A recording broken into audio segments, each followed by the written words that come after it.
The key with these things is you have to be able to last through the 4-year cycles. So when you lay out your strategy, if you can't last for 4 days or 4 weeks, right, then you're a speculator or a gambler.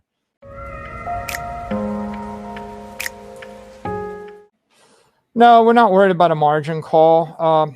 We took a little bit of debt, but it was 20x over collateralized when we did it, which means like a loan to value 4%. And so, I mean, if Bitcoin went to $3,000 a coin, we'd have to post some other collateral, but we have other collateral. And Bitcoin, I don't think it will go to 3,000 a coin, but there's a big difference between, say, taking on 10x leverage versus 10% leverage. If you have $5 billion in collateral and you take on 10x leverage, that means you borrowed $50 billion. If you have $5 billion in collateral and you take on 10% leverage, it means you borrowed $500 million. So we had, I think when we went into that, $4 billion of collateral, we borrowed $200 million. So it was a very thin layer of leverage. So I don't really much concern about it. The key with these things is you have to be able to last through the 4-year cycles. So when you lay out your strategy, if you can't last for 4 days or 4 weeks, right, then you're a speculator or a gambler. But when you're looking out 5 years in advance and you think about the volatility, then it's an investment strategy. Yeah, well, I think the entire crypto industry has a lot of confusion right now. The industry's had a lot of creativity, and people like creativity when they're getting rich, but they're not such a big fan of that when it leads to confusion and chaos and they're getting wrecked. So as you look out over the next 4 years, I think that the market's looking for order, and it wants to emerge from the confusion. And until it gets that order, the free market's testing every component. So you have hedge funds testing the stable coins, and they're shorting every component in the ecosystem. And if they find something and they can break it, they'll break it. I think that you can expect over the next 4 years, you're going to have a variety of things take place. If I look at the future, I think we're going to see guidance and support from the IRS, the SEC, the CFTC, FASB, OCC, and FDIC. And so that's an important part of the industry growing up.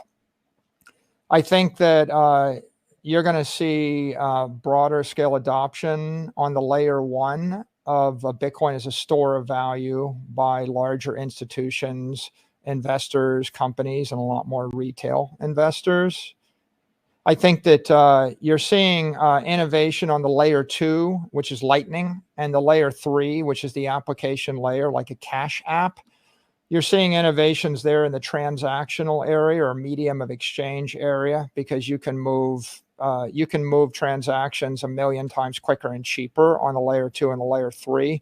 That's an important area to keep your eye on over the next 4 years. And then I think if you look at the entire Bitcoin economy, layer 4 is derivatives, like MicroStrategy stock is a derivative and GBTC is a derivative. And so you're seeing and a BITO or spot ETF would be a derivative. You'll see a lot of innovation there. I think layer 5 is product. So when you build Bitcoin into a hardware device, a smartphone or a hardware wallet or any other device, that's very interesting. And then layer 6 is services, like building Bitcoin into an insurance product or building it into some other yield product or the like. So it's all of these things are all part of the maturing of the industry, and they keep it exciting. Yeah, we have a simple strategy, and our strategy is we just acquire Bitcoin and we hold the Bitcoin. So you could think of it as like dollar cost averaging for a corporation.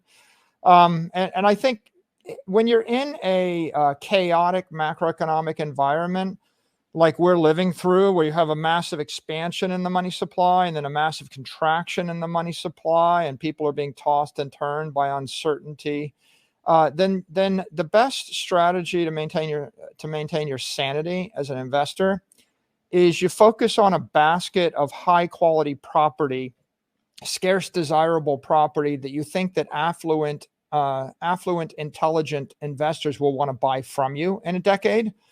And of course, we happen to think that Bitcoin is the highest quality, scarce desirable property. And then once you've figured out what that thing is you're going to acquire, then you just keep acquiring it as you have free cash flow. And so MicroStrategy acquires Bitcoin whenever we have extra cash flow available. And because we're a profitable company and we continue to generate cash, we just sweep that cash into Bitcoin, and we designate Bitcoin as our treasury reserve asset. And so you give me an extra $10 million in cash flow, I convert it to Bitcoin. I don't really focus so much on the next 4 weeks or 12 weeks or the like, because there's been like 3 cycles in Bitcoin in the last 2 years where it moves up and it moves down. And if you try to time the market, you're going to be very frustrated. But if you look out over 4 years or 6 years or 8 years, then simply acquiring high quality property with free cash flow is generally a really good investment strategy, and it's a good inflation hedging strategy versus just sitting on cash.